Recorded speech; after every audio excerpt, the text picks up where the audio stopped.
continuing here with my series on how stocks go into bankruptcy and what we can learn from that. Let's take a look at Nortel Networks, and this is an all data monthly chart. What we see here is a stock that had a nice run in the late 90s as the tech bubble was in full bull market mode with multiple breakout points. Again, we see from a live example here that the best time to have owned this stock is during breakout periods, like it was doing here.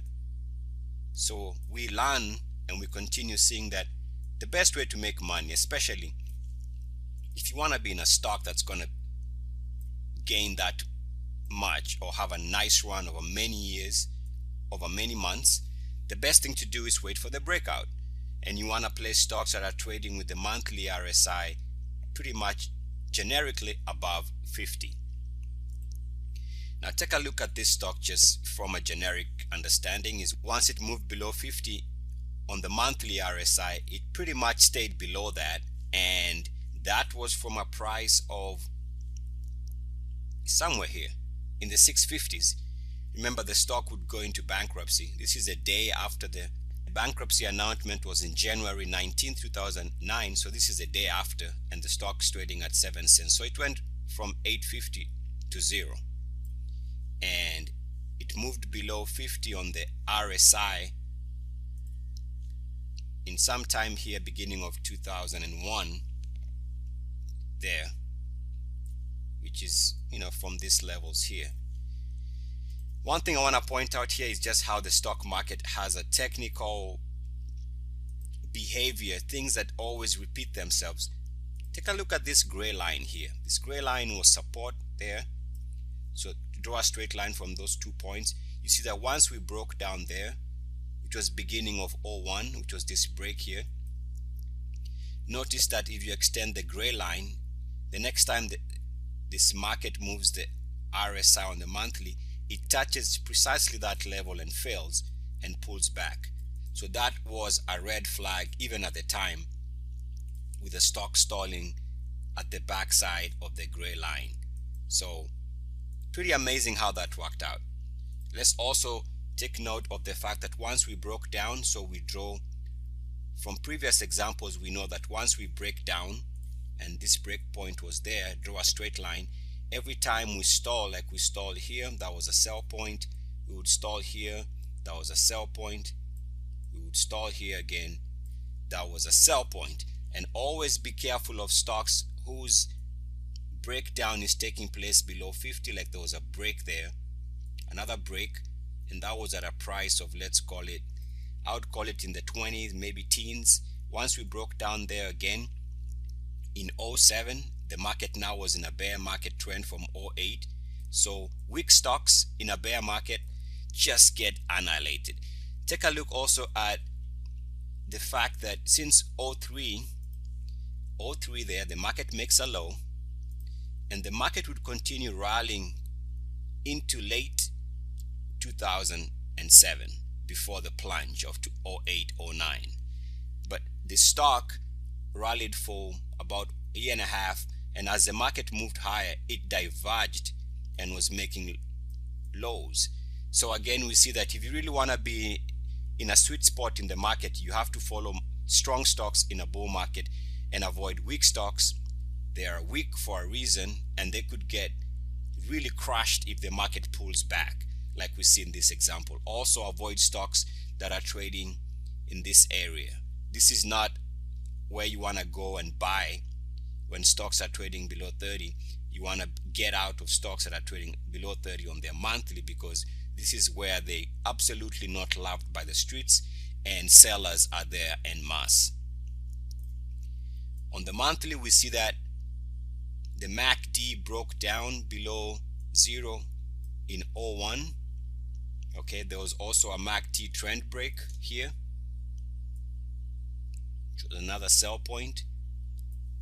And once the stock moved below 0 in 01, over the next 8 years, it stayed below 0. So there is a stock that was never gonna be in rally mode. It stayed below 0 on the MACD, another major red flag. So we need to avoid stocks that never recapture zero line on the MACDs. Let's take a look at the weekly here for Nortel, and this is 5 years in the making weekly chart. You see that there was a breakout here, which was a buy point, nice entry point there. So you want to always consider buying stocks that are moving higher, stocks that are proving themselves, because they are moving higher because the market likes them. Maybe the business is trending higher, there's growth, another breakout entry point there. So whoever was buying the stock during this uptrend 03, 04 made good money. But now once we broke down here, which is this blue line, we broke down there, which corresponds with this break of this trend, break of this blue line trend here, draw a straight line, we see we were rejected precisely at that point once. So we broke down there, draw a straight line, which is this blue line here. Notice that the stock got rejected there. We would have multiple sell points. There was a trend break there, sell it. Trend break there, sell it. Trend break there, sell it. Trend break to new lows, sell it, sell it, sell it. All these fresh sell points. So if you own this stock over the years before it went into bankruptcy, the stock gave you multiple reasons to sell because of this multiple breakdown levels, breaking down.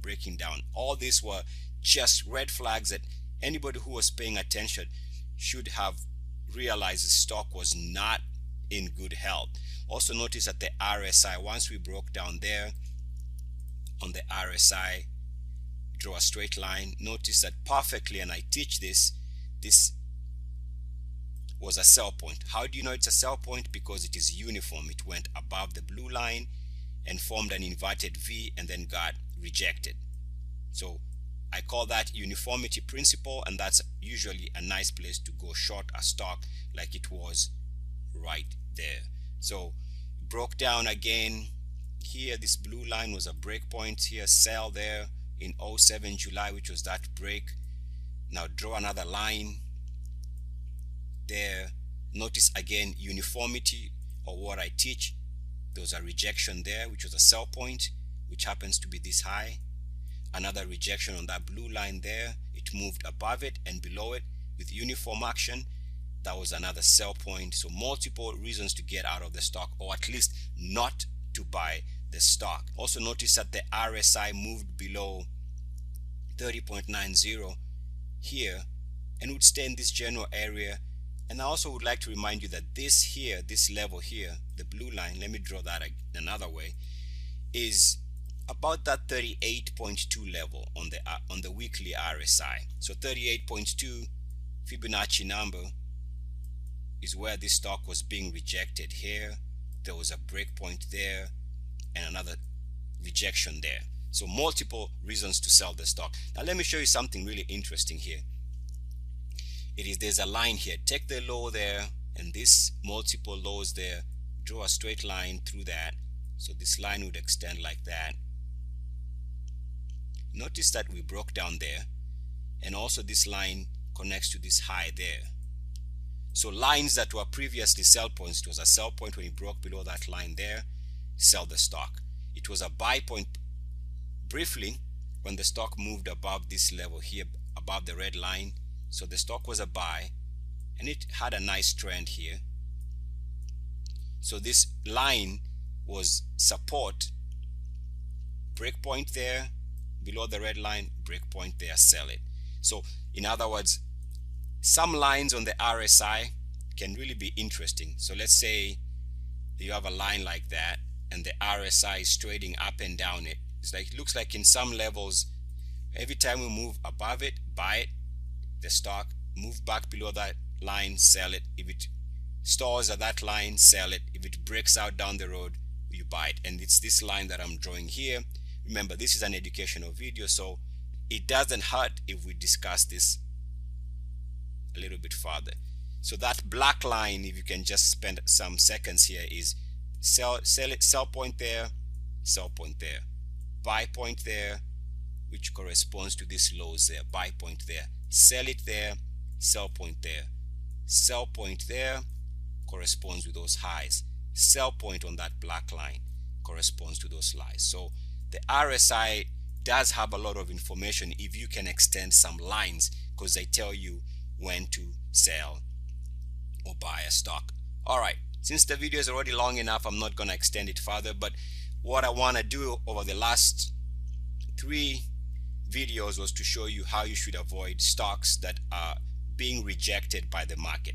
Eric Moore, good luck, peace, and blessings.